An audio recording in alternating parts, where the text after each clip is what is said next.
Come join us as we dive deeper behind the scenes of security and cybercrime today, interviewing top technology leaders from around the world and sharing true cybercrime stories to raise awareness.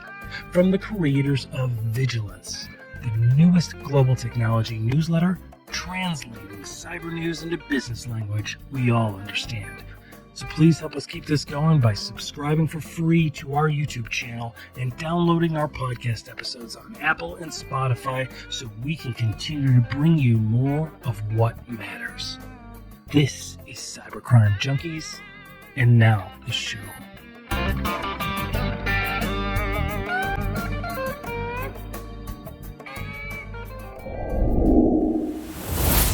Well, all right. Good afternoon, everybody. Welcome to Cyber Crime Junkies. I am your host, David Morrow. In the studio today is my always positive, fancy-free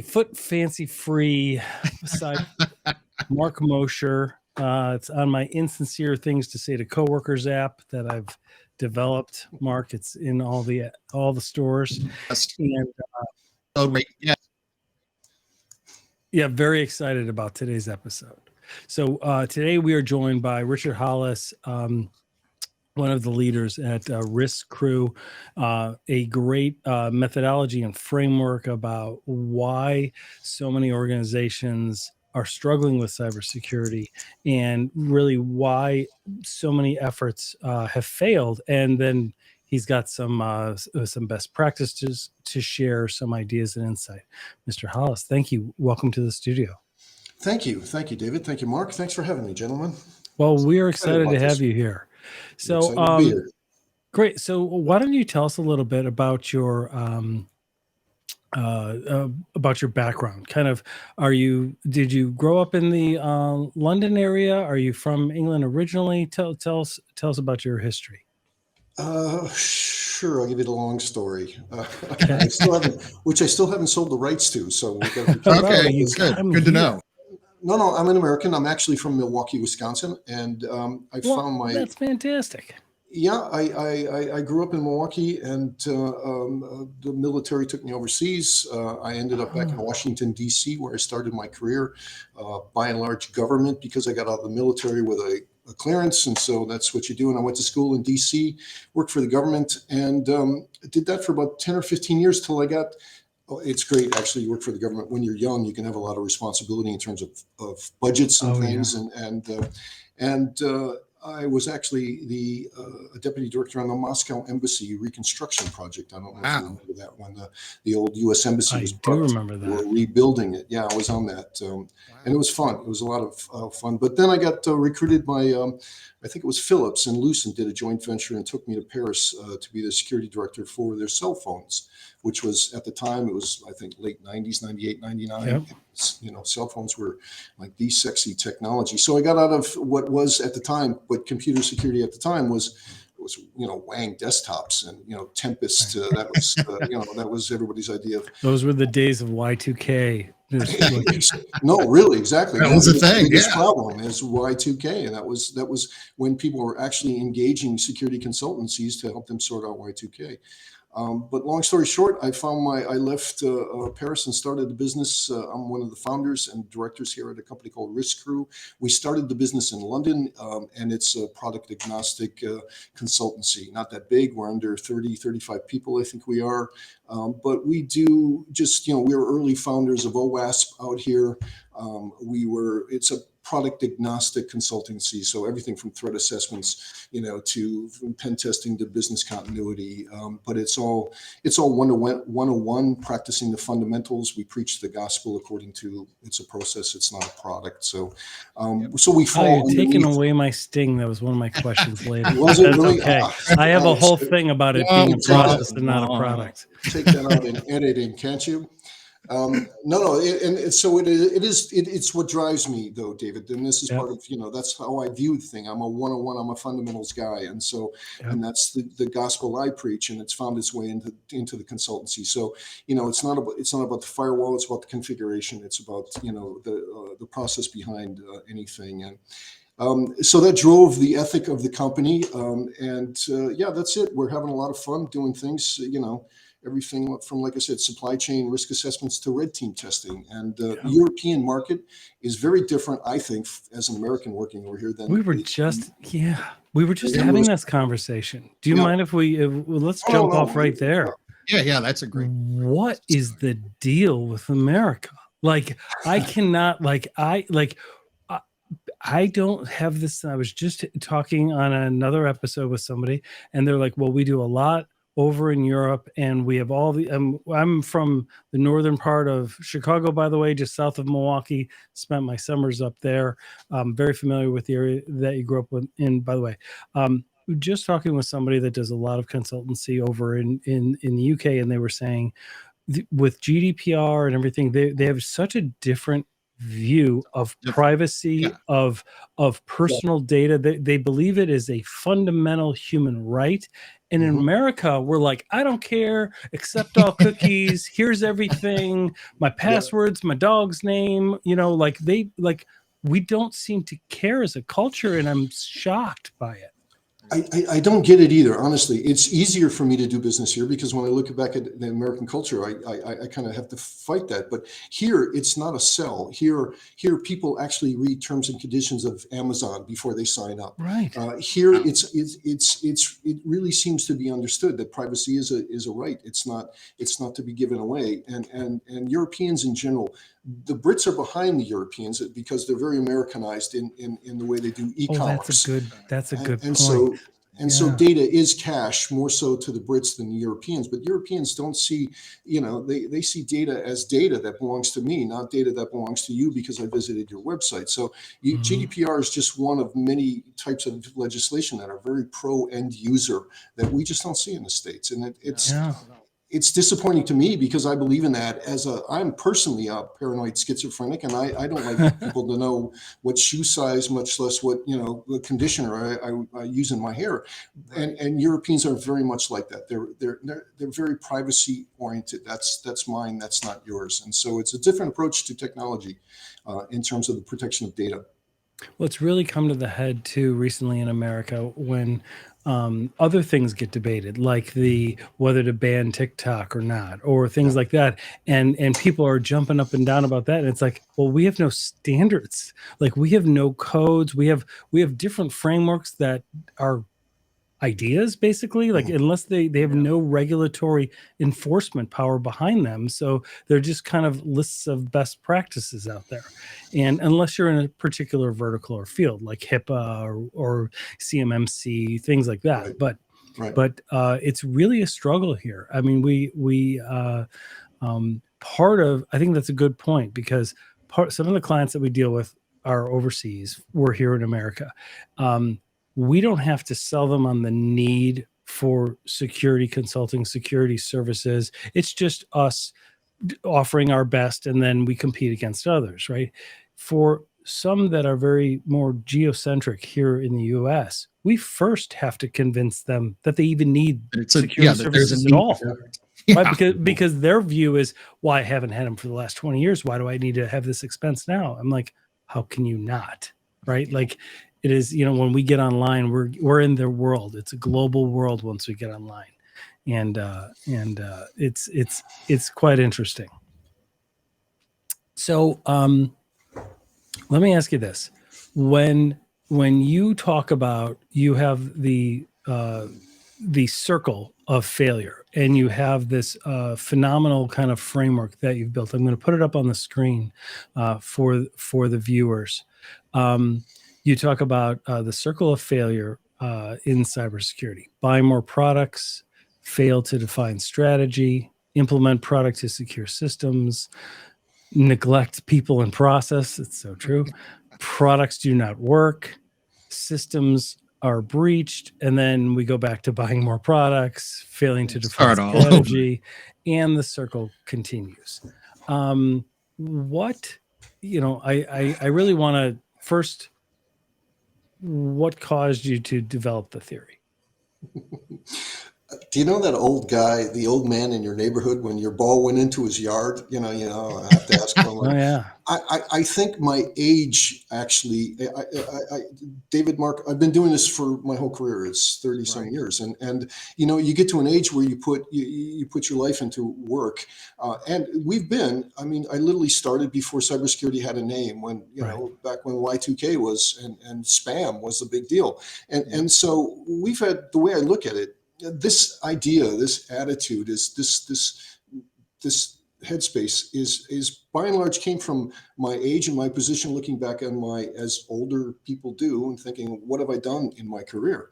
And you start to look for things. Have I made a difference? Am I part of something that has made a difference? Have I changed the future in my career? And I struggle for that. And everybody thinks cybersecurity is so sexy, but when I look at it, the industry itself, I see more failure that confronts me than successes after 30 years of practice. Wow. So it is. So a couple of years ago, I started that used to weigh on my shoulders, and I thought, no, there's got to be some wins out here. But every day I pick up the paper, and there's Yahoo 3 billion breached, 3 billion. Facebook, Right. a half a billion, Adhar, a billion here, a billion there. And I'm thinking the breaches alone will make you pull your covers over your head and not go to work. and the rise of regulation, for me, we talked about regulation out here in the EU, but regulation in general for me is a sure sign that the industry itself doesn't work. Like aviation, Right. Because Yeah. they need parenting. Right. they have to step in, and somebody Right. else that says, wait a minute, we need seat belts in these cars because Yep. people are going through the windshield at 20 miles an hour. And that's, but it takes 20 years, and it takes suddenly some regulation steps in. And then, Detroit starts spending $1 for another piece of canvas, and, and suddenly we Yep. have safety, and then airbags, and then shatterproof glass. And anyway, this hasn't happened in our industry. I Nope. don't see. And so so when regulation steps in, and you see regulation like GDPR or HIPAA, for me, that's a sign that the industry has failed to police itself, to look after itself, right? So there's regulation, there's the breaches, and I just couldn't see a lot of wins. And I started to look at things and look at what are the, and I told you I am a process, let me back up and say I'm a computer security oxymoron. All right.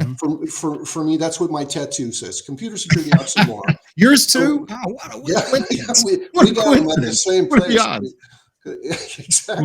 Mark's has that on one arm, and on the other I've arm got it says Lockbit on the Lockbit other. 3.0. Is it? I should have considered. But that's the way I look at my profession. So I thought, okay, so computer security oxymoron. So the game is identify, minimize, and manage. That's a process, and that's why we start out saying security is a process. It's not a product. It's a process of continually managing the risk of. All right, but if the objective of the cybersecurity industry was to prevent a breach and prevent data theft, clearly you look around, and I challenge you to find some sort of evidence of a success. And this is what I do for a living. This is my profession. So after a while, I thought, okay, let me look at the evidence of the failure. And it was there in at least 5 areas that I started to talk about as I put together this circle and figure out why do we continually fail, and then fail again, and then fail the next year. And the first thing I saw is with our products, our cybersecurity products. I thought I don't know about you guys, but I go to at least 30, 40 events, cybersecurity events every year. And we don't talk about the fact that our products, they just don't work. They just don't work. And when you go to the events, they have There's- a lot of the marketing has unrealistic claims. Well, you've got Right. vendors out there stating things like solving the human factor. No, you didn't. You didn't. Right. Exactly. But, and of course, the events are sponsored by that. The events are sponsored by vendors. Exactly. So there's not a lot of people who are going to go up on stage and say, hey, I think one of the problems in this industry is our products don't work. Our vendors don't give us products that work. All right. They're always a step behind the threats. They were good for threats 2 or 3 years ago, but they're, it's like they sell us knives to take the gunfights, I say, because we show up completely unprepared to meet the challenges on the threat landscape today. And I say that, and I understand vendors need to make money. I do, but I think we don't speak enough that our products that we rely on in our industry aren't fit for purpose. They're just not up to the challenge of the threat landscape and the threat actors today. They don't meet the capability, the adaptability. They don't change fast enough. And we're locked into something that worked 2, 3, 5 years ago. And, we're still using it and calling it cutting edge. That bothers me.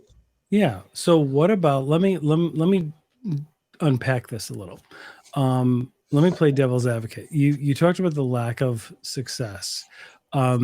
Here's the dilemma, I think, is to the degree that any service, and I don't think it's a product, I think it comes from a service of people really fighting and working together, building a security culture, things like that. When they succeed in blocking certain threats or minimizing things and stopping something from happening, it's never going to be in the news. And so we're never going to really hear about it necessarily, are we? No. So that's like, what do we say to what do we say to that? Because I don't disagree with what you're saying. I'm saying, what do we say to the people that bring that up? For me, that's what the fight is. The fight is to stay out of the news. So the less we're in the news, the more successful we should be. So it's that inverse thinking that, we look at the breaches and we look at the breaches every day that face us in the news. And I'm saying that's evidence of our failure. But the opposite of this is the good fight. When we do have wins, when we do stop threats, that's our job. What do we want to take a victory lap and tell everybody about it? Right. Congratulations, you did what you're supposed to.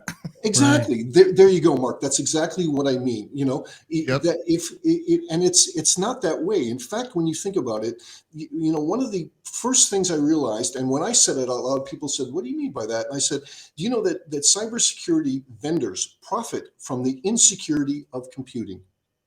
Correct. Now, I know that sounds stupid, but when you say it out loud like that and say, wait a minute, these are vendors who sell us something because something's not right. And if it were right, they wouldn't make a profit. And for me, it's a little like the pharmaceutical industry, I grew up for years and they make a lot of money selling things that treat the symptoms. Here's a cough syrup for that cough, but they treat the flus, the viruses, the symptoms, and they make a lot of money. So if there was a cure for the common cold, and money goes away. The money goes away. And then I start to get really cynical. And I look at every vendor saying, if there wasn't, here's another sign. After every single breach, look at the top 10 guys in the industry and look at their profits increase. After WannaCry, after, share value increases, so big anyway for ransomware, security vendors have made a lot of money out of this latest ransomware wave. Why? Because that's part of the circle. Buy more product because we all rush. But why is it that security vendors profit from a breach instead of from preventing one, as you just said, David? And that should be the norm. And yet the reality is the market is the inverse. The market rewards security vendors after a breach, because we all run out and we're scared and we buy stuff because our hair's on fire, and we buy that next gadget which doesn't work, and then we get re-breached and we all wig out and go buy the next thing which doesn't work because our threat vendors are well down the line. And something that came out of RSA's R&D lab, they've been working on for 5 years, that's already OBE by a new threat. Right. But they're going to sell it to us anyway because they've got an investment in it. Yeah. Right. Well, So how about plain and clear language from vendors, right? Because part of the reason, to me, at least in my experience, part of the reason the breach occurred is the clients didn't have certain services and systems in place in the first place, right? They didn't have anomaly detection, threat hunting in the first place. So when they were in, they had a dwell time of 9 months because you didn't even have the basics involved, right? So long as the layers of security are presented to an organization as a needed layer, whether it's from them or from another vendor, whatever, at least there's some best practices that are improved.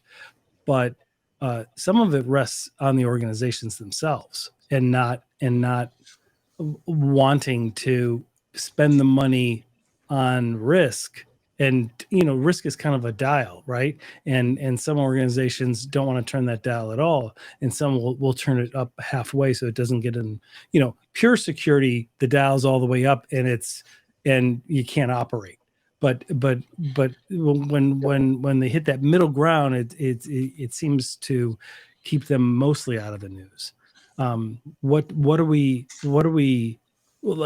role is the role of education for the organizations play?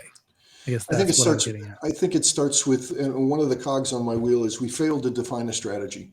Yes. I have rarely met a CISO who could define their online strategy in one sentence. And it's just they're just not that focused, and because they can't articulate a strategy, and then the next step is to calculate the return on your investment for everything you buy. We've had 30 years and we can't calculate RSOI on any product, much less service or security awareness program. And so security becomes this technology problem. It goes to the IT department. They see it as a technology problem, as I point out. Then they neglect the other two threat vectors, because we all got together and we said, wait a minute, this is about protecting people, process, and technology. Mm-hmm. And if you can't define a strategy that's going to cover those three attack vectors, then what you end up doing and you cannot articulate the return on investing in protecting attack vector 1, attack vector 2, attack vector 3. Then you just start listening to vendors saying, be afraid, be very afraid, buy this product or you're going to have ransom. You're going to have Then they just keep driving FUD, right? The fear uncertainty. That's it. Exactly. So it's our failure, guys. That's what I think. It's our failure. I would agree with that. Find a strategy and Absolutely. measure, put KPIs and measure RSOI against anything we buy and anything. And that way we can speak to the business in the terms. But I don't know about you guys, but 30 years, I don't see a CISO who can articulate, in a powerful way. Yeah. I just know. And this is what I do for a living. Yeah. And there's great sophistication in that simplicity, right? If they can clearly articulate in one or two sentences what their strategy is, then that's impactful. If it has to come in a 500-page document, then there's no thought behind it. It's just reiterating of data and nice graphs, and they need to be able to sit across the table and kind of explain it. Can I tell you a story? It's a little off color, but welcome to our podcast. We are born of this.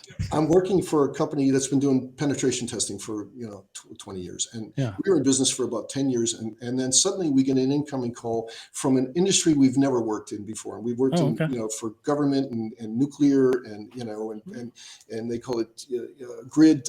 Anyway, and suddenly we get a call from an online adult entertainment provider to do a pen test. Which is the hub of malware. Right. Well, it is spyware, malware. I mean, these guys have a reputation, right? You go visit one of their sites, you're going to get inundated. So we get an incoming call. We think that's interesting. And this is about 7 or 8 years ago. And it was at the time was the number 2 online adult entertainment provider here in the UK. And so of course the pen test team's like, wahoo, we're testing adult entertainment site. So it was supposed to be a 5-day project. You put in 5 days, the tester comes up, looks at me, says, Rich, nothing. 0, not even a warning. Yeah, and of course, exactly. If you do pen testing, there's no such thing. And I said, put another 2 days into it. Are you sure you got the right IPs? Nope, comes back. We doubled the time. A 5-day project, we ended up putting 20 days in, and we found nothing, not 0, not even a warning. All right, we had 10 guys on it for almost 2 weeks. So I said, okay, print out the report for me. They're located offshore here in the Isle of Man. And so I get on a little flight. I sit down with the CISO in a conference room. I give him a pen test report. I said, I can't charge you for this. We've been in business 10 years, never done a pen test and not find one vulnerability, not one. And he goes, and he's looking over the report and he's saying, did you do this? Did you do that? Yes, yes, yes, yes. And he looks at me and he said, no, it looks like a good test. Thanks very much. And I said, wait a minute. What do you know that I don't know? Yeah. He said, well, I know that on the internet, you're either my client or my enemy. And I love that phrase. Exactly. I love that. I thought, I've been doing this for so long. I've never heard a CISO for a bank articulate a more effective strategy. You're either my client or my enemy on the internet. That's it. And if you're my enemy, meaning you want free product, I'll give you spyware. I'll give you, but you want to give me your credit card. Welcome to the inner sanctum. And then I started thinking, what do these guys sell? They sell privacy. Right. More so Oh, than yeah. You get Yes. it? And Yeah, I just connected I've the been doing dots. this exactly. And that's what it took me to. And I was in business 7 years before I connected the dots. And I Yes. thought, online adult entertainment providers protect my personal details better than my bank. Yeah. And I just That's thought pretty these good. guys get it, because what is your worst fear if you use one of these sites? That's your mother, Exposure. father, uncle, aunt, your dog finds out you're using it and thinks less of you. They know it's all about privacy. Now, not if you don't give them a credit card. Right. But and I went out and this was after California State Senate bill where all the listings of who's had a breach, and I looked for the last 20 years. Now you find in the last 5 years a couple these sites have had but they've lost passwords. Not one of them has lost a PCI a credit card or had a PCI infringement. And for me That's true. Yeah. that's an industry that gets it right. That Wow. because they understand. You use our services. You don't want people to. So they have a zero. My point is zero tolerance for breaches, and that's from the top down. And this is a business that makes a lot of money. Led the way for all of us to make money in e-commerce. And truly, one of the only industries that stand out that get security because That it's is privacy. so interesting. I know. And he was able to articulate his strategy One sentence. in one sentence. Yeah. You're either my client or my enemy. Yeah. That's good. And he's absolutely right. There's That's nobody really else good. looking out after you. That is And so could you interesting. imagine if your And bank he that yeah, and strategy? he created the dichotomy, right? Yep. If you're not a paying client, then you're just a visitor and you can have all those spyware and malware. We don't care. Binary condition. Yep. You Right. want Yes. free? Binary condition. Fine. You give me your credit card. That's seriously, and that's what he said. Welcome to the inner sanctum. We'll look after you. So they have let me just finish this. They have. Oh no, this is great. They find one thing, they will fire a developer and Wow. make him do the walk of shame. I mean, literally finally puts his stuff in a box and walks around. Why? Because he did not do a sysadmin and update a patch, or it is just zero tolerance. That's what I was going to ask you. Like, what were they doing? What were their processes? That because they could have been using the same products that another organization that's been breached was doing, Right. but they weren't managing it right. They didn't have the processes behind it. They have a reputation for embracing technology. So they were in virtualized platforms and cloud computing and cloud platforms before any of us were doing it. And they understood it. But the key was good sysadmin and Really? and secure by design. They actually take the time to develop the apps, with an SLC, do code reviews, do application, all the stuff that we preach that we should be doing. This is an industry that actually does it. Yep. Well, now I feel That better is about using my fantastic. debit card on those sites. Oh my god! Yeah, I was going to say. I do. I'm I sure feel Mark much better is- now. Mark is Mark- a card carrying client. I'll join a so couple that's tonight. great. No, Mark, I've been using your card for years, and if you haven't felt anything, That's what those charges were. Wow. Well, and then we hear, and then was that, if you don't mind me asking, timeline? Was that before or after that Ashley Madison breach? Yeah, remember the fallout Because from that was a well, that was huge a fallout. good. That Ashley Madison breach was really interesting to me because that was a third party. These guys said use our site and for free. It's like remember the model was pay to enter, free to enter, pay to exit. It's free to join. But if you want to exit, you pay us like $5 Canadian or something, and we'll destroy your data. And everybody I thought, didn't know that. I haven't Wow. used the site, so I didn't know. Oh, so that's how it worked. Oh, wow. That's how it worked. Free to enter, pay to exit. And on your exit, we'll delete your data, so it's like you never use the service. Okay, there's no such thing as a delete button in IT. And so the guys who It's attacked them somewhere. said, "Oh, really? I don't think you delete that," and went in and got it and made it public. And they did it just on, there was no theft of data other than making public data to embarrass the company because they lied.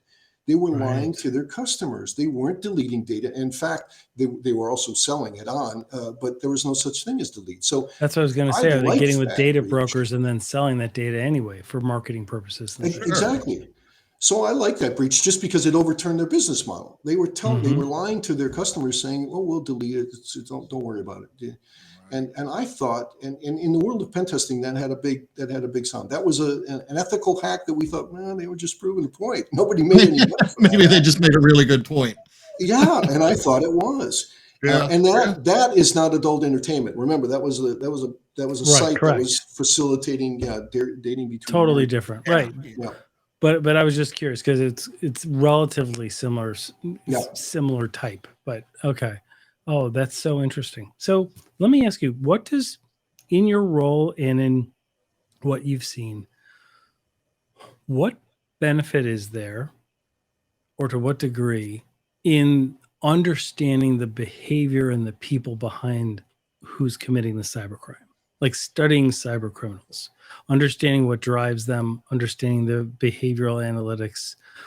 How does that play into what you see and what you guys do? I have a very simplistic vision of the threat landscape, and it's been nurtured throughout the years. But in general, I think part of the part of our misunderstanding is that we have failed to understand that data equals cash. Yeah. Data equals cash. All data is valuable to somebody, some adversary. I don't care if it's what shampoo you use, or where you buy your clothes, what you like, what you don't like. All social media data, all data is intrinsically valuable to some threat actor. Okay, and I've seen databases, all kinds of databases, being sold for all kinds of strange things, and I thought that's unbelievable. A, that people kept a database of that specific thing, and B, that you could take that database and sell it on the internet, on the dark net. So first of all, I think a big misconception is, I think we don't, and by we I mean businesses don't see information assets as monetary things that can be monetized Right. by Yep. by adversaries. All right, so that's how I've always looked at things. When I go into a business and I say, "What are you trying to protect? Why are you trying to protect it? And what's going to happen?" And we start having this information about the value, the sensitivity of their assets, and who else that can be valuable to, Yep. to understand who might want to take that away from you.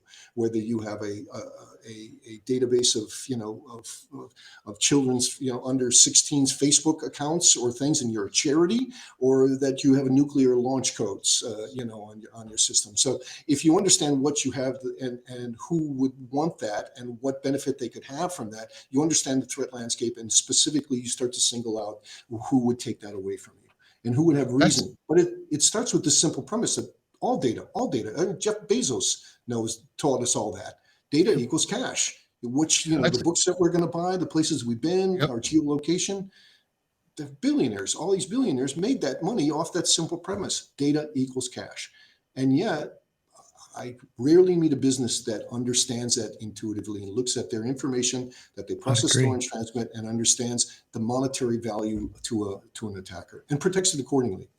No, Yeah, that's and I think that's the heart of it, isn't it? I mean, I think that is the key evolution step that especially we in America need to educate organizations, is because Mark and I come across business owners, executives at large organizations, or business owners of small and mid-sized organizations all the time. They're like, I don't have a lot of data. I have 120 employees, but I don't have a lot of data. Like, what we do is kind of commoditized. We just make our money off of yeah, this. It's like, you have millions of dollars of data. yeah, Like, yeah. there's so much right there just by having the employees. It's out, and they have customer lists, and they have, proposal documents, design documents. There's so much that can be monetized on the dark web. And the other thing is, we fail this one. I think there's a conceptual. A, we don't understand data equals cash, and B, we think when it behooves us, we look at it at the problem as this is ones and zeros, and it's Yep. not Yeah, yeah, people's lives. yeah. Okay. Mhm. This is data about people's mothers and fathers and sisters and brothers and children, and where they go to school, and what blood type they are, and we it's like we disassociate with that ourselves of the database, and we just see it as ones and zeros, and it becomes a technology problem, and we never make it personal. One of the Mhm. biggest reactions I get is when I walk into a boardroom and I say, "Okay, raise your hand if your personal data is in your business systems, where your Right. children's go to school, pictures of your wife and you on vacation. Anybody have that kind of personal?" No, they don't do that. Business systems are one thing, but they don't understand our business systems are full of information about people, and their personal lives and what they buy and where they go and where their kids go to school and that disassociation, even from people in our industry, guys. I talked to other cyber. Just about 2 weeks ago, I had a lunch with a guy who's the biggest firewall salesman out here in the UK, and he came in. He was really upset. And I said, "What's wrong?" He said, "Somebody broke into my laptop." And I went, "Oh, the irony!" A big laugh. But he was mad because someone took his pictures of vacation of he and his kids and his wife, and took it off. Go. It's like now he's mad. Now it's personal. And I'm thinking, you sell firewalls for a living, and just now you're making. You just now came to that ephany, right? Exactly. Well, I To the party. I think being in cybersecurity, that obviously we understand it, and our threat hunters and the risk analysts and others on our teams need to understand the TTPs, of who they're up against. But I think it's our job, and this is, I'll look, and this is where I've struggled. I know. To get owners and executive leadership to really understand that mindset that your data is cash and that data comes from human lives, from people, and to get them to understand and have a clear vision of what the true threat landscape is and why that's important to them. And like David said, we just don't see it that often. And it's hard to convince people of that sometimes, right? Yeah. And that's the tool I use, is to try to make it personal and say, okay, if when they're determining how much security should we spend on protecting this database, and I would say, is your data in there? Like I said, as an example, what if this were your data? Whether it's buying data, what you did on the website, where your or geolocation data, where you were last week Thursday, because your customers expect, where's your personal expectations for the protection of that data? And shouldn't you start there when designing the security to protect that database, as if that data belonged to you and your family, and you would protect it accordingly? And that changes everything. Everybody goes, That's okay. good. Yep. Because they're disassociated from it. It's customers, ones and zeros.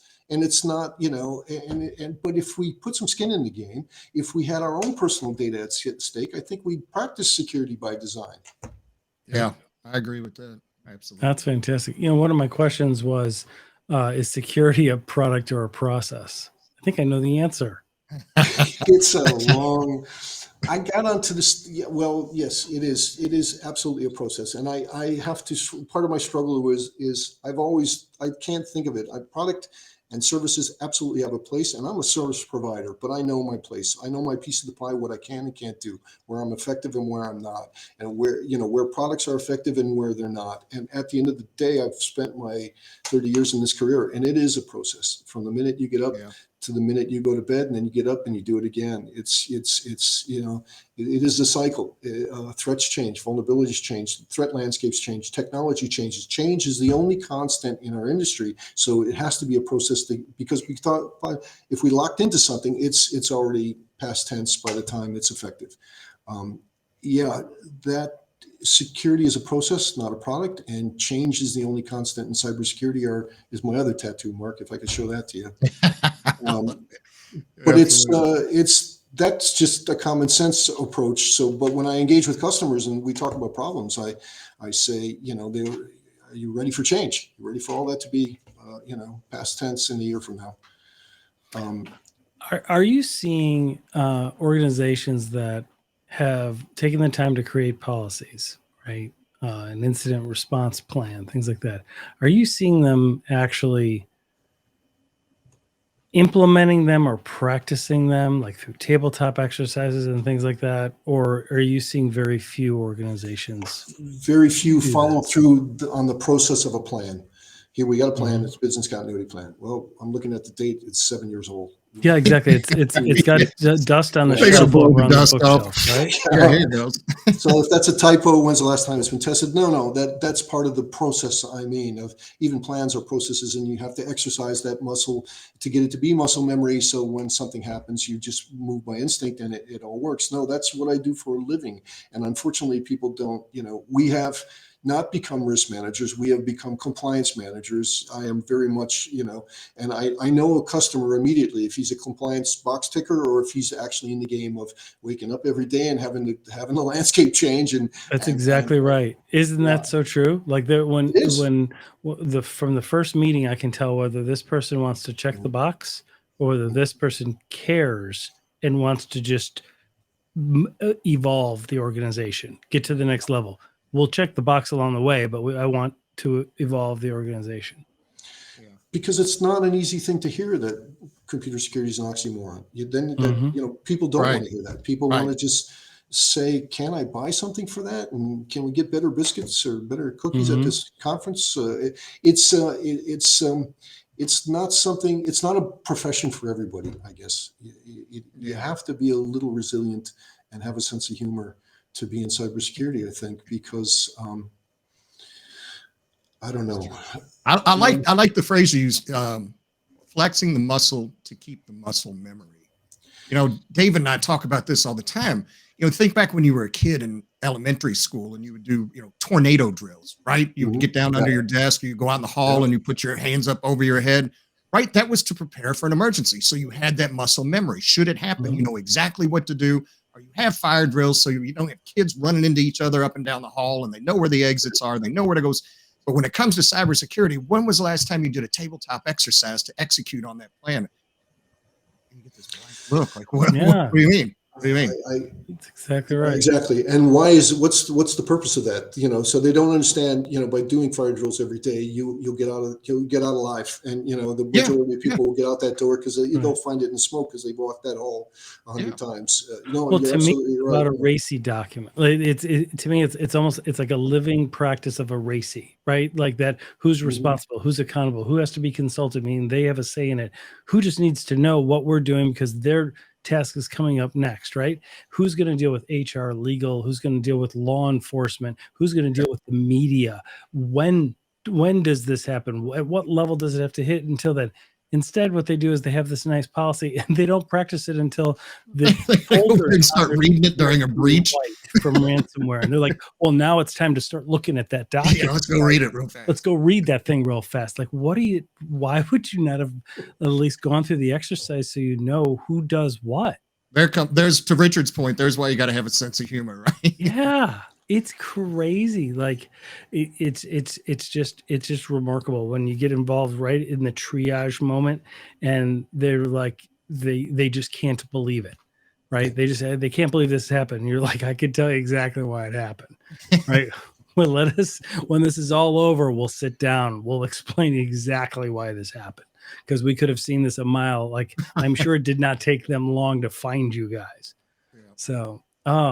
So tell us about what, as you're in your experience, building a security culture for an organization, best practices. What are some of the ones that bubble up to the top for you?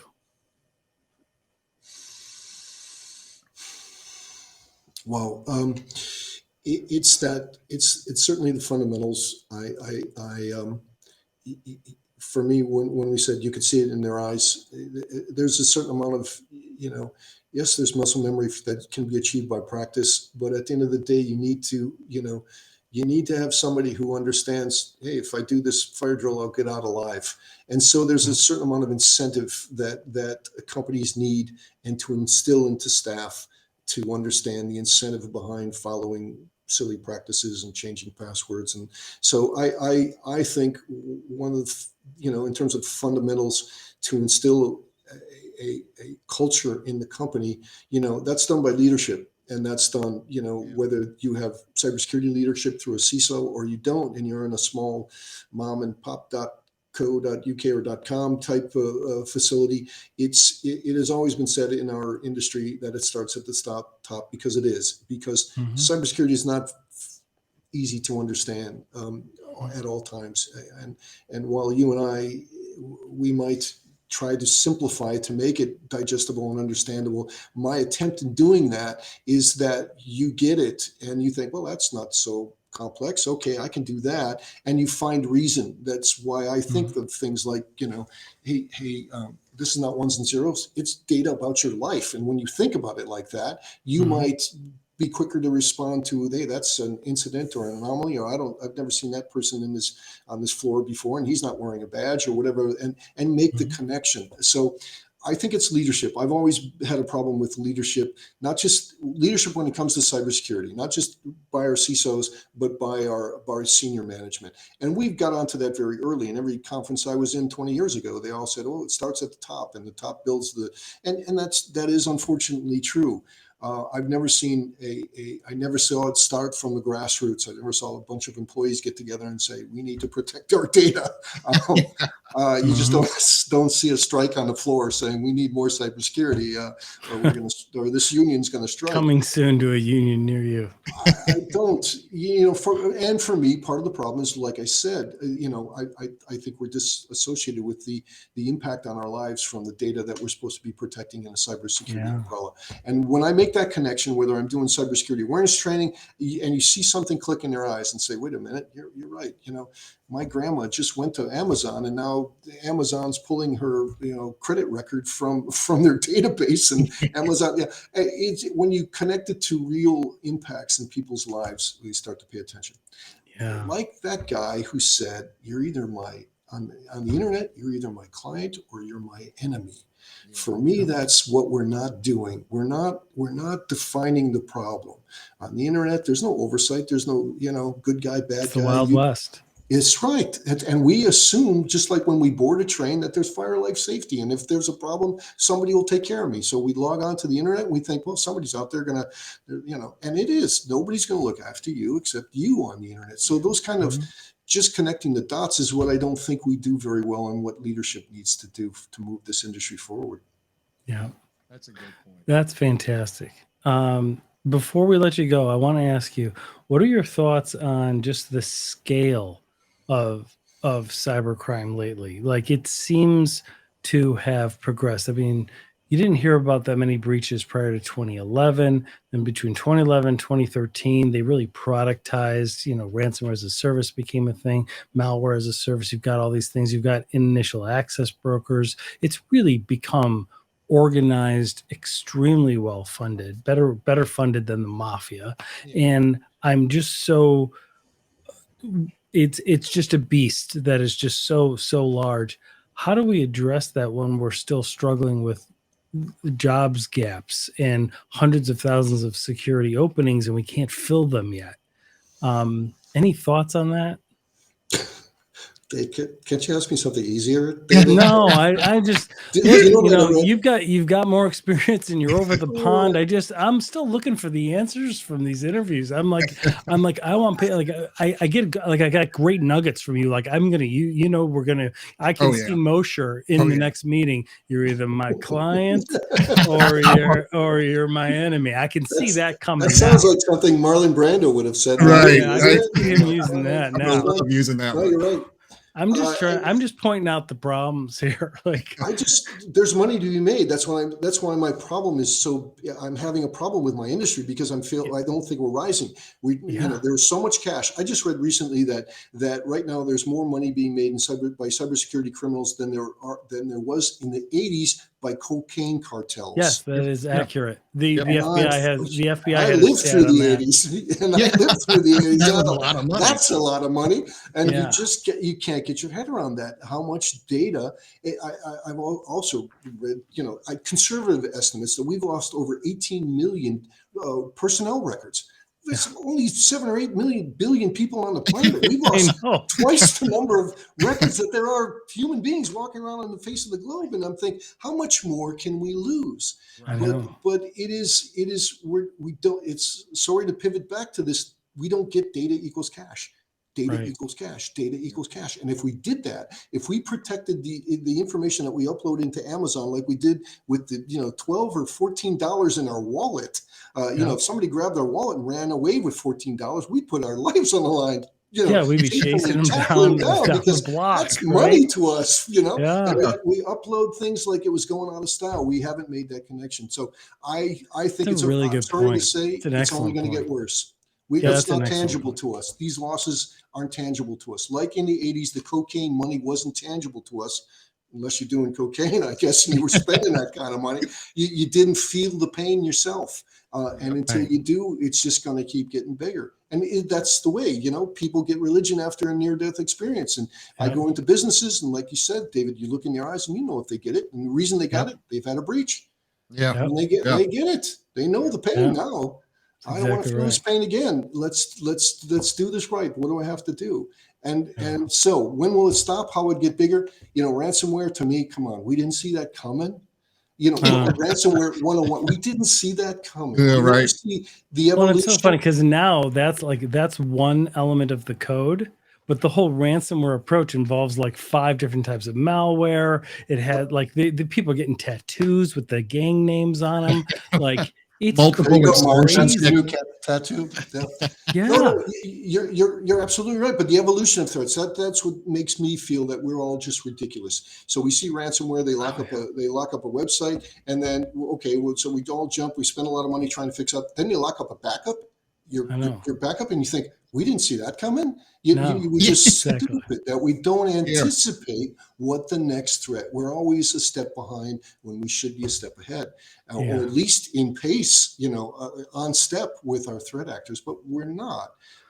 And critical infrastructures, like critical infrastructure, we saw, we were having conversations about that years ago, and now you're starting to see it left and right. And people think of critical infrastructure, well, the government's taking care of that. I'm like, critical infrastructure is like the local water company. Like they have like one IT guy. Like they are not taking care of that. Right. Yeah, that's right. And he only works 2 days a week. Yes. Yeah, right. Yeah. Oh, this was good stuff. Yeah. Hey, fantastic. And what you guys are doing at Risk Crew's top shelf. Like fantastic work. I love the mission. I couldn't agree more with you, but it would be a really boring podcast if I just sat here and just listened to you and just agreed. So I had to try and say, what do we say to people that say this? What are we, trying to have some debate. No, this was good stuff. Thank you so much, Richard. That was Richard, absolutely fantastic. So it won't be, I'm sure we'll see you at some events or we will meet in person soon. And thank you so much for your time today. We really appreciate it. Any parting words? Do you have anything exciting? Are you speaking at any events? Anything coming up that you want to share? No, nothing to plug, nothing to promote. I'm on the circuit. No, I just wanted to thank you guys for a podcast well done. Keep fighting a good fight and putting out the good podcast. We certainly will. First time caller, long time fan. I think excellent. You are welcome. This will not be the last time we talk to you. No, not at all. It'll be a great conversation. Thanks for having me. I appreciate it. Thanks so much. We'll see you.